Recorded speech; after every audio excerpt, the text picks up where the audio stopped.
મનીષા કેમ મારો ફોન નથી ઉપાડતી? અરે પણ મમ્મી હું બિઝી હતી. એવું તો તું શું કરતી હતી? જરૂરી કામથી સૂતી હતી. મમ્મી એક વાત પૂછું? હા પૂછ ને. આ મંદિરમાં ભગવાનને પ્રસાદી ચડાવે તો બધાને વેચે, તો પૈસા ચડાવે એ કેમ બધાને નથી વેચતા? મમ્મી આજે મારો બર્થડે છે. અરે વાહ, હેપી બર્થડે. થેન્ક યુ, આશીર્વાદ આપો. અમને સુખેથી રહેવા દેજો. એલા મમ્મી હજી તમે કેમ બહાર બેઠા છો? એસી તો આવી ગયું છે. અરે પણ એસી નો હપ્તો 2000 અને લાઇટ બિલ આવ્યું 5000. મનીષા એક કપ ચા બનાવી દે ને. હા મમ્મી. આ એકવારમાં આ પાડી દીધી તો આની યાર મારે ઝઘડો કેમ કરવો? મનીષા થોડાક વાસણ પડ્યા છે, ઉટકી નાખ ને.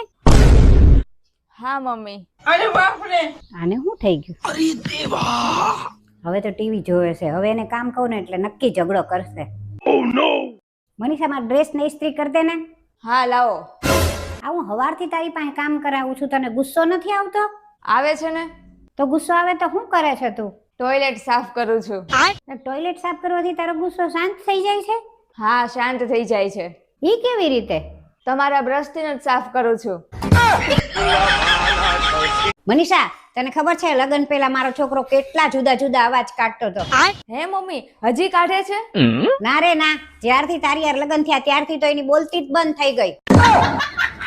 મનીષા દિવાળીની શોપિંગ કરવા જાઉં છું, બોલ તારી માટે હું લાવું? મમ્મી તમને જે ગમે ની લાવજો મારા માટે. હારું, કાંઈ વાંધો નહીં. આજ તો મારા સાસુ સોનાનો હાર લાવે ને તો સારું મારા માટે. મમ્મી આવી ગયા, શું લાવ્યા મારા માટે? તારા માટે?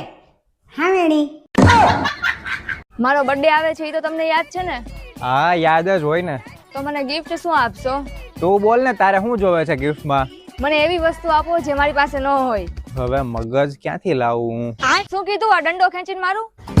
અરે મેં એમ કીધું કે મારું એટલું મગજ ક્યાંથી લાવવું કે હું તારી માટે શું ગિફ્ટ લાવું એવું મારે વિચારવું. શેનું શાક બનાવ્યું છે મનીષા? આજ તો કાંઈ શાક હતું નહીં ને તો રીંગણાનું બનાવી નાખ્યું. પણ હું રીંગણાનું નહીં ખાવ, એમાં કાંટા હોય. હા તો પણ ચપ્પલ પહેરીને ખાઈ લેજો ને એટલે કાંટા ન વાગે. મમ્મી મને 1000 રૂપિયા આપો ને. કેમ, શું કરવા તારે? મને આંખે ધૂંધળું ધૂંધળું દેખાય છે ને તો ડોક્ટર ને બતાવી આવું. હાલે તો. પણ મમ્મી આ તો એક જ નોટ છે 500 ની. હા તો લાય મારી 500 ની નોટ. બધું બરાબર તો દેખાય છે. મનીષા ને પકડ, સંડાસ લાગી છે. અરે વાંધો નહીં, એને ડાયપર પહેરાવેલું જ છે. અરે એને ડાયપર પહેરાવેલું છે, મને લાગી છે, મેં થોડું પહેર્યું છે. અભી મજા આયેગા ના ભીડો. મમ્મી તમે ડોક્ટર ને બતાવી આવ્યા? હા બતાઈ આવી. શું કીધું ડોક્ટરે? ડોક્ટરે એમ કીધું કે તમારે પેટમાં ગેસ બહુ થાય છે. તો સારું, 1 વર્ષ સુધી બાટલા ન આવે ને તોય આપણે ઉપાધિ નહીં. કેમ? આપણે તો ઘરનો ગેસ થઈ ગયો. તારામાં તો કઈ સંસ્કાર જ નથી. અરે મમ્મી, સંસ્કાર તો મારા મમ્મીએ ખાંડી ખાંડીને ભર્યા હતા, પણ થોડાક વધારે ખંડાઈ ગયા ને તો ભૂકો થઈ ગયો, તો હવે તમને દેખાતા નથી.